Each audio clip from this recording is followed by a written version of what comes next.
ഈശോമിശിഹായ്ക്ക് സ്തുതിയായിരിക്കട്ടെ. ദൈവം സ്നേഹം കൊണ്ട് ഭൂമിയെ ചുംബിച്ച രാവാണ് ക്രിസ്തുമസ്. നമ്മെ കാണാനും കേൾക്കാനും നമ്മുടെ സുഖദുഃഖങ്ങളിൽ പങ്കുചേരുവാനുമായി സ്വർഗം വിട്ടിറങ്ങി വന്ന ദൈവ സ്നേഹത്തിന്റെ വലിയ സാക്ഷ്യമാണ് യേശു ക്രിസ്തുവിന്റെ മനുഷ്യാവതാരം. ക്രിസ്മസ് പ്രത്യാശയുടെ വെളിച്ചമാണ് നമുക്ക് നൽകുന്നത്. ഭൗതിക നേട്ടങ്ങൾ ഒരുപാട് നേടിയിട്ടും മനുഷ്യർ ഇന്നും ഏകരാണ്, അസ്വസ്ഥരാണ്. ഒരു തരം ശൂന്യത അവനെ ഭരിക്കുന്നു. ജീവിതത്തിൽ നിരാശയുടെ കാർമേഹം പടരുമ്പോൾ ദൈവം നമ്മുടെ കൂടെ ഉണ്ടെന്നുള്ള ഓർമ്മപ്പെടുത്തലാണ് ഓരോ ക്രിസ്മസും.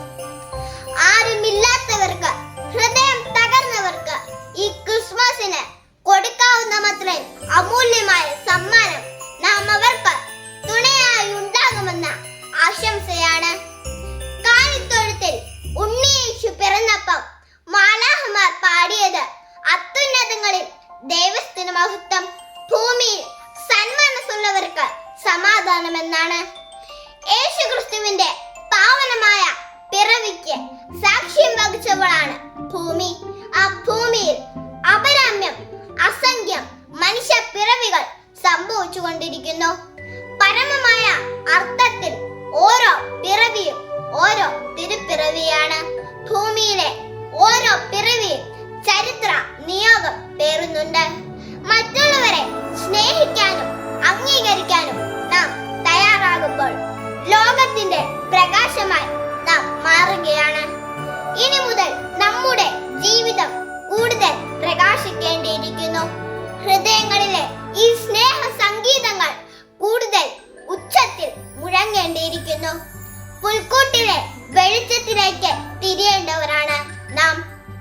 ഈ വെളിച്ചം അശാന്തി നിറഞ്ഞ ഹൃദയങ്ങളിൽ കുളിരണിയിക്കട്ടെ.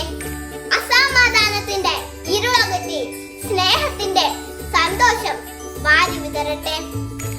ഓർമ്മകൾക്ക് സുഗന്ധവും കാഴ്ചകൾക്ക് തിളക്കവും മനസ്സിന് മധുരവും സമ്മാനിക്കുന്ന ഈ ക്രിസ്മസ് ഏവർക്കും ആനന്ദമാകട്ടെ എന്ന് പ്രാർത്ഥിക്കുന്നു. മഞ്ഞിന്റെ കുളിര്, നക്ഷത്രങ്ങളുടെ തിളക്കം, പുൽക്കൂടിന്റെ പുതുമ, പാതിര കുർബാനയുടെ പവിത്രത, ഇതെല്ലാം നമ്മുടെ ക്രിസ്മസിന്റെ വിശേഷങ്ങളാണല്ലേ. ക്രിസ്മസ് എന്നാൽ ആഘോഷത്തിന്റെ മാത്രമല്ല, ത്യാഗത്തിന്റെയും സ്നേഹത്തിന്റെയും പങ്കുവെക്കലിന്റെയും കൂടി ആഘോഷമാണെന്ന് തിരിച്ചറിഞ്ഞ് ആനന്ദത്തോടെ എതിരേൽക്കാൻ ഈ ക്രിസ്മസിന് ഹാപ്പി